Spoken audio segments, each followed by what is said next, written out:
quieras estar con nosotros aquí esta tarde contando tu tema y también pues el que a pesar del desfase horario estéis aquí desde el otro lado del mundo, desde Argentina, ¿no? Porque no deja de ser una situación siempre difícil de compaginar horarios. Así que muchísimas gracias, Laura, y tienes la palabra.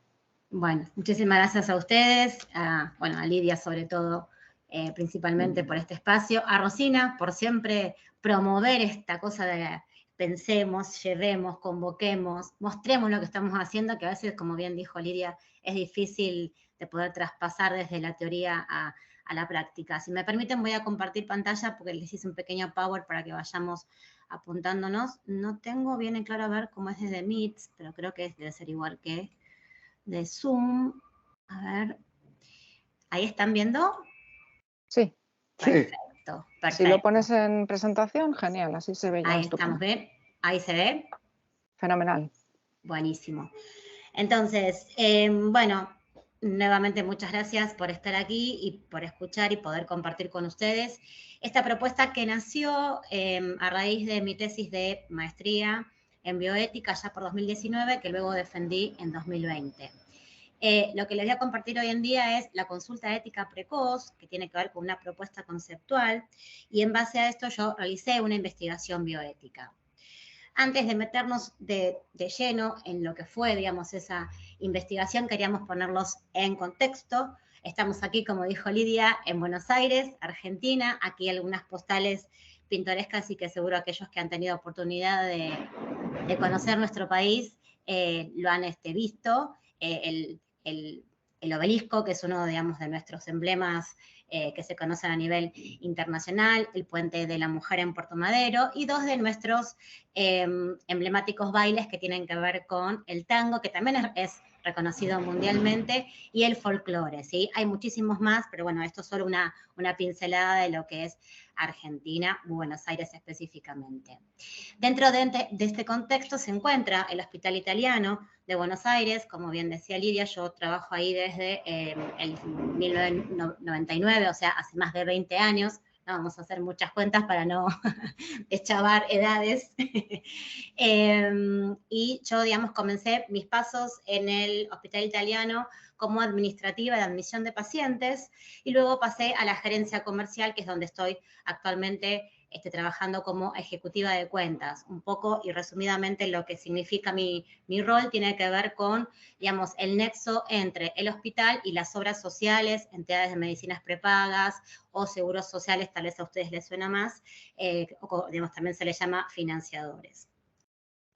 Un poco de contexto de lo que es el Hospital Italiano para aquellos que no lo conocen o que no han oído. Es un hospital de alta complejidad que tiene dos sedes principales, la sede central que se encuentra en la Ciudad Autónoma de Buenos Aires y la sede de San Justo que se encuentra en la provincia de Buenos Aires. Estas dos sedes, junto con otros centros periféricos o centros médicos, conforman una red hospitalaria, ¿sí?, que brindan asistencia médica a los afiliados del plan de salud que tiene el Hospital Italiano propiamente dicho y también al resto de las entidades pagadoras o financiadoras, como también las llamamos aquí. Algunos números para que se pueda comprender lo que es la complejidad del Hospital Italiano. Nació allá por 1853, o sea que tiene una vasta trayectoria. Sus ejes principales siempre fueron brindar una asistencia médica de excelencia, de vanguardia, estar siempre, digamos, con la última tecnología a disposición, formar alumnos de grado y de posgrado, por eso también es un hospital escuela, y la otra pata que tiene que ver con la investigación básica, clínica y poblacional, ¿sí? Esos tres ejes se han, digamos, mantenido durante toda su trayectoria y, si Dios quiere, se seguirán manteniendo a lo largo de los años. Algunos datos a nivel de hospital. El hospital atiende alrededor de 2.800.000 consultas por año, ¿sí? Gestiona o da altas a pacientes por 46.000 egresos por año. Realiza 52.000 procedimientos quirúrgicos, cuenta con una capacidad instalada, traducido esto en camas de 785, hay un proyecto a más largo plazo de seguir, digamos, ampliándose, y formamos, digamos, una comunidad hospitalaria de 10.200 personas en más o en menos. Esta es la red que les contaba anteriormente, formada por los dos ejes centrales, que son Justo y Central, que están en rojo, y todos los centros médicos que están dispersados tanto en Capital Federal como en Gran Buenos Aires. Con lo cual hay una asistencia que se brinda a todos los afiliados, tanto en zona sur, este, oeste y norte.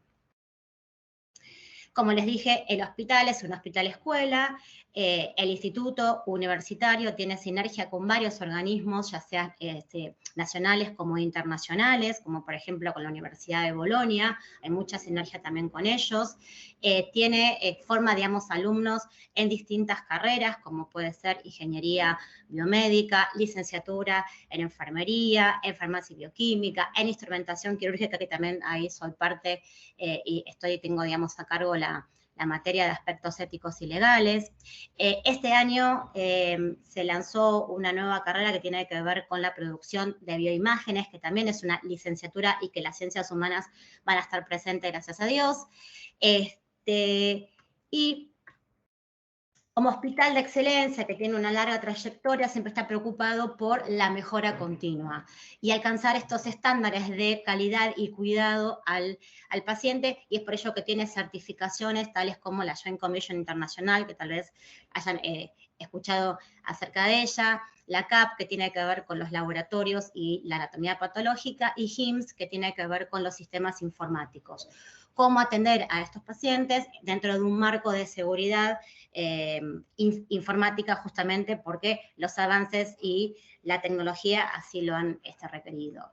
Un dato de color: el año pasado salimos rankeados en el primer puesto, ¿sí? Por sexto año consecutivo dentro de los hospitales latinoamericanos, alcanzando el tercer puesto a nivel de Latinoamérica.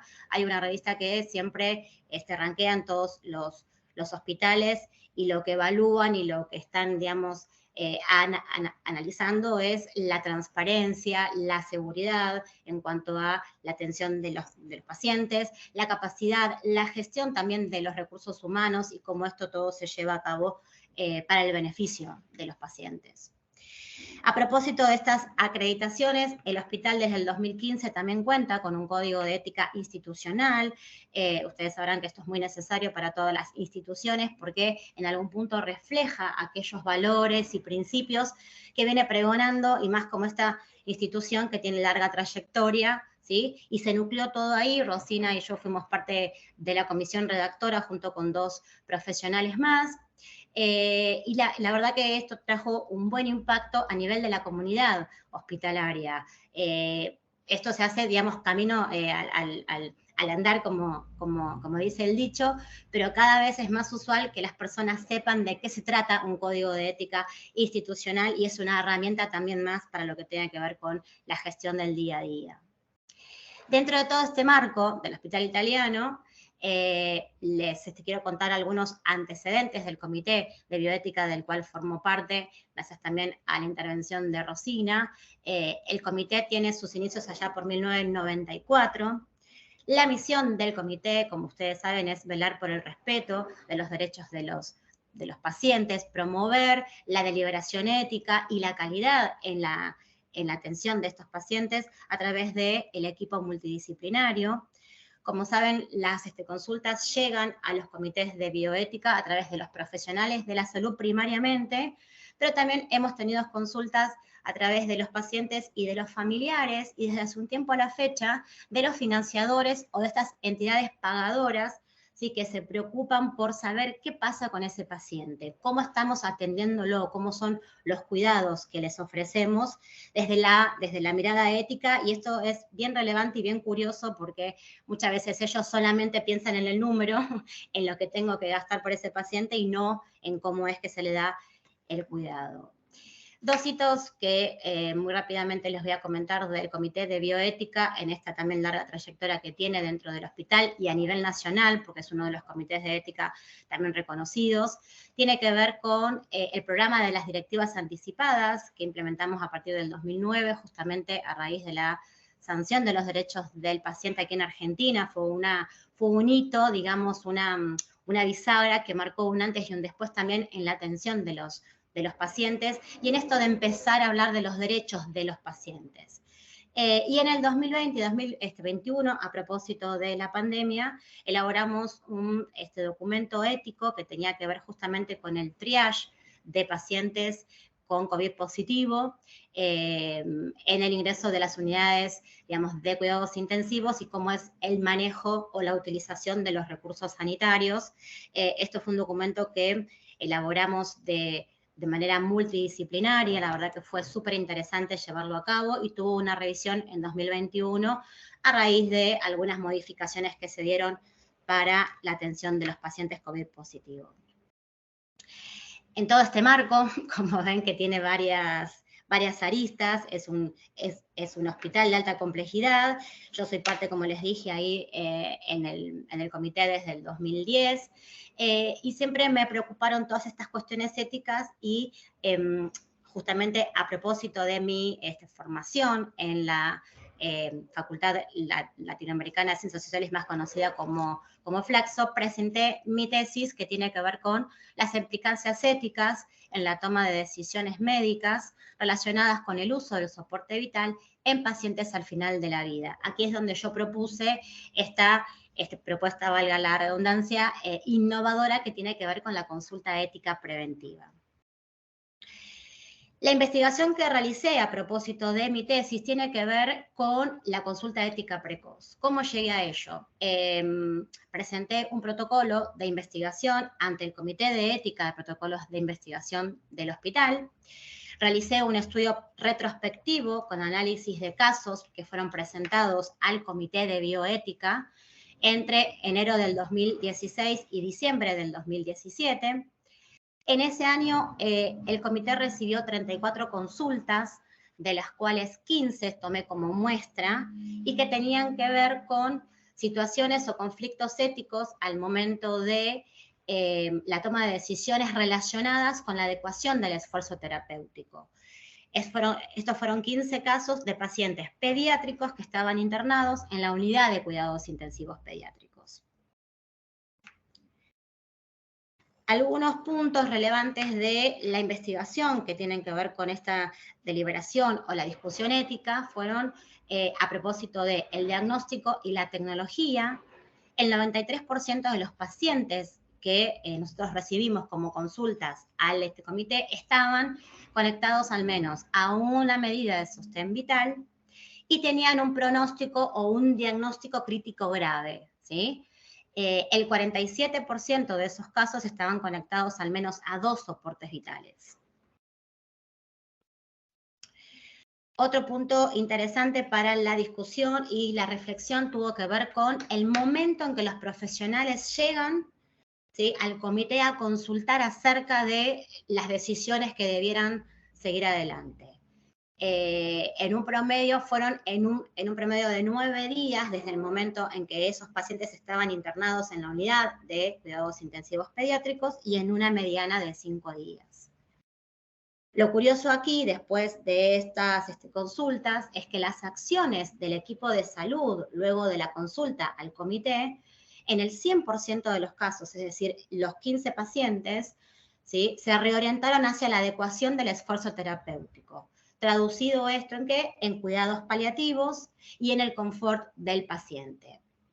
80% de los pacientes fallecieron en una mediana de 2,5 días. Todo esto me fue dando a mí un poco el eje, ¿sí?, de lo que luego fue mi tesis y esta propuesta conceptual de la consulta ética precoz. Aquí les traje el gráfico en cuanto a el 80% de los pacientes, traducido esto en 12 pacientes, fallecieron en una mediana de 2,5 días. 2 de ellos fue trasladado a otro hospital. Ustedes saben, el hospital italiano recibe muchos pacientes del interior, justamente por la complejidad. Entonces, estos traslados se debieron, junto con el alta a domicilio, a, digamos, propiciar, digamos, que estos pacientes que estaban al final de la vida pasen sus últimos días cerca de sus ámbitos sociales o cerca de su entorno familiar, que tenían que ver justamente con el traslado a otras provincias. Lo que también pude ver en la indagación bioética fue si hubo conflicto con la familia. Aquí lo que me arrojó fue que casi en el 90% de los casos la familia no puso ninguna resistencia en cuanto a la adecuación del esfuerzo terapéutico y hubo ciertas reticencias que, o sea, donde yo les puse que sí, no tiene que ver con un conflicto propiamente dicho, sino más bien apuntado a cierta reticencia en aceptar la muerte del familiar. Todos estos datos los pude recabar por el relato que hizo el equipo de salud mental pediátricos, que son una, digamos, apoyatura indispensable para estas situaciones donde los pacientes se encuentran al final de la vida. De los casos que fueron presentados en ese tiempo dentro del comité, tomé algunos extractos de los que los profesionales iban contando o narrando algunos cuestionamientos que ellos presentaban al momento de contarnos acerca del conflicto que se les presentaba en la toma de decisiones. Y esas fueron como alertas en decir, ¿qué está pasando? Y ellos, bueno, algunos mencionaron hasta dónde seguimos, ¿sí? ¿Cuál es el límite? ¿Estamos haciendo medicina? Si hubiésemos parado antes, tal vez hoy el escenario sería distinto. Ahí se los parafraseo para que se pueda comprender un poco mejor.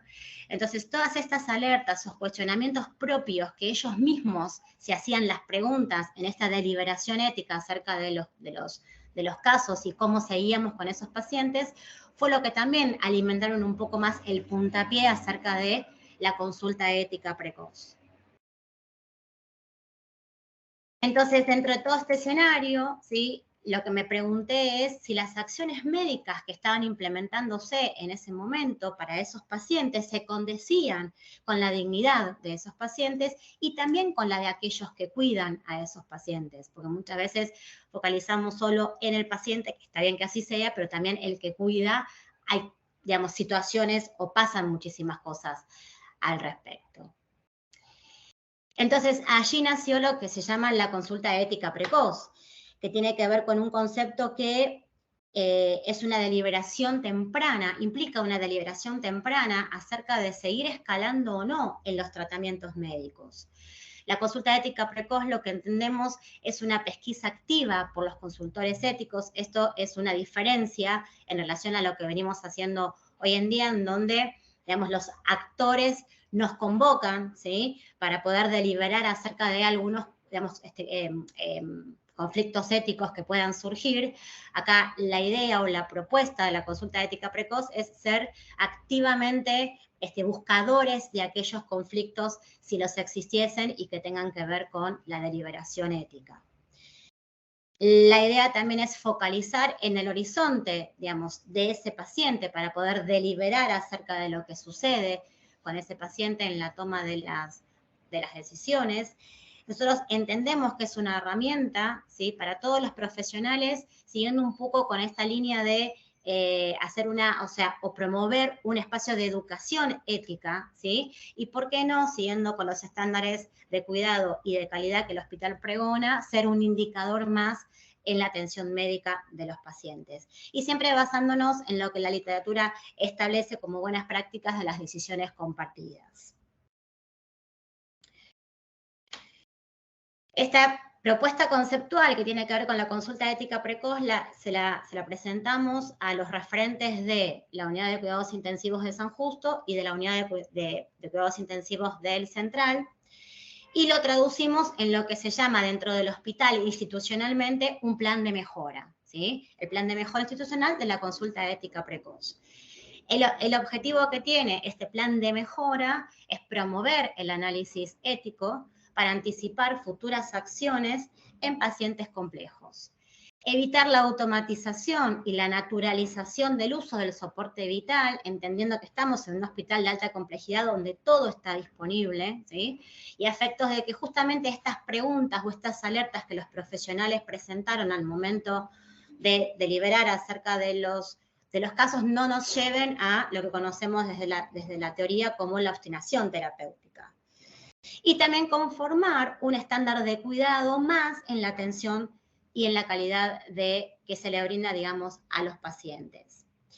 El plan de mejora está diseñado o pensado, insisto, para las 2 unidades de cuidados intensivos pediátricos, tanto de Central como de San Justo, y va a estar, digamos, aplicado o van a ser pasibles de la consulta ética precoz los pacientes que se encuentren en una situación clínica crítica con dudosa posibilidad de reversibilidad. Esto lo traducimos y lo especificamos en un cuadro clínico terminal o de irrecuperabilidad, donde la adecuación del esfuerzo terapéutico se encuadra en el confort y en el cuidado paliativo de los pacientes. Claro está que cualquier otro paciente que se encuentre dentro de la unidad de cuidados intensivos pediátricos, por supuesto que tenga, digamos, el pasaje obligatorio en ese estadio por una pronta recuperación, no va a ser pasible de esta consulta ética, al menos que se presente algún conflicto que tenga que ver con otra instancia. La propuesta o la, digamos, implementación tiene que ver con formar 3 consultores éticos, al menos, que se comuniquen cada 15 días con los referentes de Central y de San Justo y que nos pongan en autos un poco de ver qué es lo que está pasando con los pacientes que están dentro de ese, digamos, dentro de esas variables, ¿sí? Pacientes críticos, gravemente críticos o irrecuperables. Si los consultores éticos entienden que el caso debe ser pasible de deliberación ética, se consulta inmediatamente al Comité de Bioética para la discusión multidisciplinaria. Esto es, la consulta ética precoz no evade o no elimina, ¿sí?, la deliberación multidisciplinaria que entendemos dentro del comité es necesaria, rica y abre justamente otros aspectos, como en el caso que estamos haciendo hoy en día, de poner a disposición aquello que sucede desde distintas miradas. No sé si hasta aquí quieren que haga un parate por algunas preguntas, porque después tenemos un proyecto que les quiero contar que tiene que ver con algo paralelo de una evaluación de satisfacción. Proyecto de investigación en cuanto a la satisfacción del personal de salud. Esto se está, digamos, todavía diseñando, pero tiene que ver con un estudio descriptivo, prospectivo, cuante y cualitativo en estas 2 unidades de cuidados intensivos, Central y la de San Justo.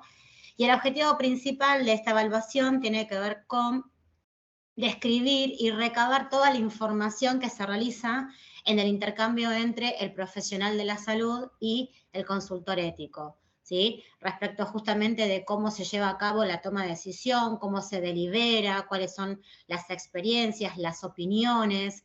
Esto va a ser, digamos, un proyecto de investigación un poquito más complejo que va, digamos, a necesitar de otros tiempos y de otras habilidades, y como objetivo secundario también describir las características clínicas asistenciales y sociodemográficas de los pacientes en el cual se implementó este plan de mejora de la consulta ética precoz, ¿sí?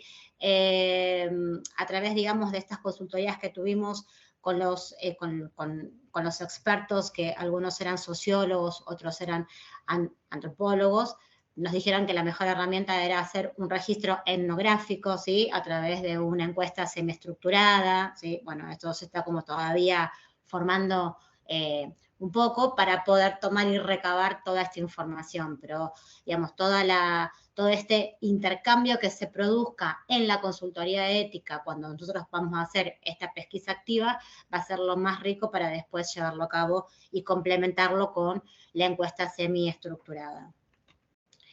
Bueno, eso es todo. Hasta aquí. Y si puedo agregar una cosita, sí, también a propósito de lo que decía Javier, es